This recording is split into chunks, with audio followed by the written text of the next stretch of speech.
لازم ہے جب والدین کے ذمے لازم، کیونکہ یہ انسان کا بنیادی حق ہے، روٹی پیٹ میں اترنی چاہیے۔ اسی طرح میرے بھائی، جیسے جان کی حفاظت ہر انسان کا بنیادی حق ہے، باپ کی بیٹے کو قتل نہیں کر سکتا، ماں اپنی اولاد کو قتل نہیں کر سکتی، قرآن نے منع کیا وَلَا يَقْتُلْنَ أَوْلَادَهُنَّ۔ قرآن میں کیا ہے کہ اے نبی، جب آپ سے یہ عورتیں بیعت ہونے کے لیے آئیں، صحابیات اسلام قبول کیا، بیعت ہو رہی ہیں، تو ان سے کن باتوں پر بیعت لیں؟ شرک نہیں کریں گی، چوری نہیں کریں گی، زنا نہیں کریں گی، وَلَا يَقْتُلْنَ أَوْلَادَهُنَّ، اپنی اولاد کو قتل نہیں کریں گی۔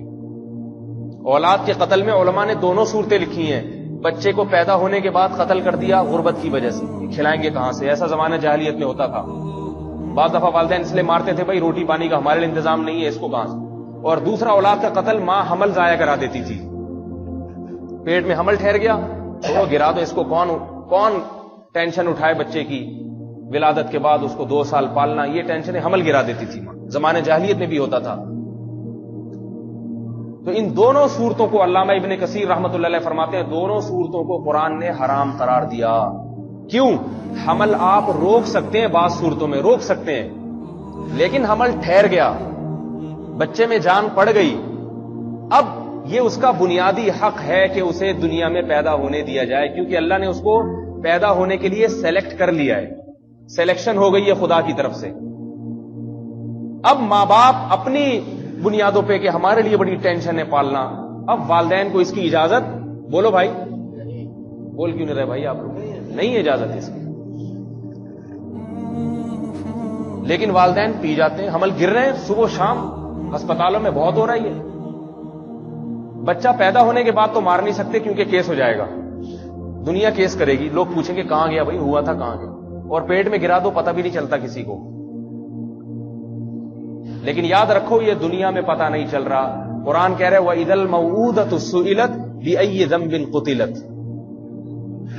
عرب میں عادت تھی بعض عربوں میں کہ اپنی بچی کو باپ خود دفن کر کے آ جاتا تھا۔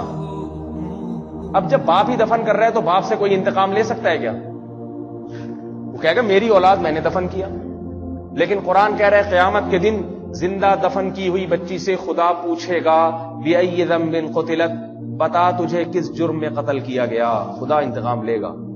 تو وہ مائیں جو اپنے حمل کو ضائع کرا دیتی ہیں کسی واقعی شرعی عذر کے بغیر، تو یاد رکھو یہ نہ سمجھیں کہ کسی کو نہیں پتا چلا، جس اولاد کو ضائع کیا جا رہا ہے وہ والدین کی اولاد بعد میں ہے، خدا کی مخلوق، اللہ کی مخلوق وہ پہلے ہے۔ اللہ اسی آیت کی روشنی میں وَإِذَا الْمَوْءُودَةُ سُئِلَتْ، زندہ دفن کی بھی بچی سے اللہ خود پوچھے گا کہ تو میری مخلوق تھی، تجھے میں نے پیدا کیا، بتا تجھے تیرے باپ نے کس جرم میں قتل کیا۔ یاد رکھو وہ ماں جو اپنے حمل کو ضائع کر رہی ہے کسی واقعی شرعی عذر کے بغیر، جان پڑ جائے پھر تو کسی عذر سے ضائع کرنا جائز ہی نہیں ہے، تو ضائع کر رہی ہے، خدا اللہ اس سے قیامت کے دن پوچھے گا اس بچی سے یا بچے سے جو ماں کے پیٹ میں تھا کہ بتا تجھے کس جرم میں قتل کیا گیا، اس سے پوچھے گا اللہ۔ یہ نہ سمجھے کہ دنیا میں اگر انتقام نہیں ہے تو آخرت میں بھی نہیں۔ تو میں یہ عرض کر رہا تھا کہ زندگی انسان کا، زندہ رہنا انسان کا بنیادی حق ہے یا نہیں ہے؟ بتاؤ بھائی، ماں باپ والدین یہ حق چھین سکتے ہیں؟ بولیے، حکومت چھین سکتی ہے؟ کوئی بھی نہیں چھین سکتا۔ تو اسی طرح انسان کی جو ذاتی عزت ہے، عزت، اس کی حفاظت انسان کا ذاتی اور بنیادی حق ہے۔ سمجھ رہے ہیں بات کو؟ نہیں سمجھ میں آ رہی؟ ہر آدمی کی اپنی ایک عزت ہوتی ہے، ہر آدمی کی، حتیٰ کہ کوئی بھنگی اور چمار ہے نا، اس کی بھی کچھ نہ کچھ عزت ہے، جانوروں سے پھر بھی وہ افضل ہے، وہ کبھی نہیں چاہے گا کہ میں جانور بن جاؤں، اسے پتہ ہے میری جانوروں کی نسبت عزت بہرحال میری زیادہ ہے۔ ہر آدمی کی ایک عزت ہے، اس عزت کو بچانا، محفوظ رکھنا اس آدمی کا انسانی بنیادی حق ہے۔ دنیا میں اللہ نے کسی کو اجازت نہیں دی کہ اس کا بنیادی حق پہ ڈاکہ ڈالے، اس سے اس کا بنیادی حق چھینے۔ سمجھ رہے ہیں بھائی بات کو؟ جیسے زندہ رہنا انسان کا بنیادی حق ہے، والدین اس سے اس کا یہ حق چھین سکتے ہیں؟ بولو بھائی نہیں۔ ایک صورت میں چھینا جا سکتا ہے کہ یہ خود کسی سے جینے کا حق چھین لے، کسی کو قتل کر دے۔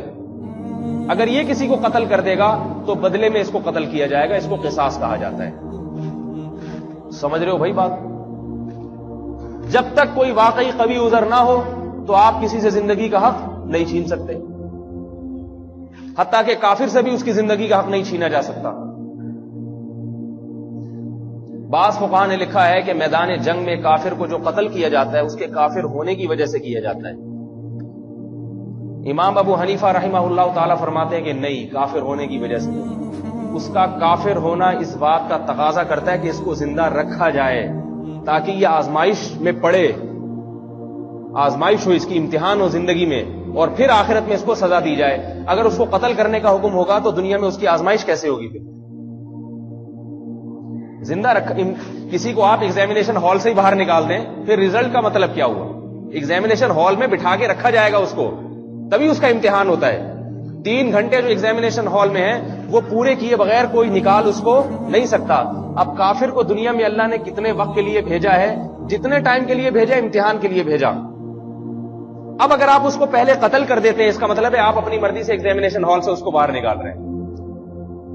اس لیے امام حنیفہ فرماتے ہیں کافر کو کفر کی وجہ سے قتل نہیں کیا جاتا.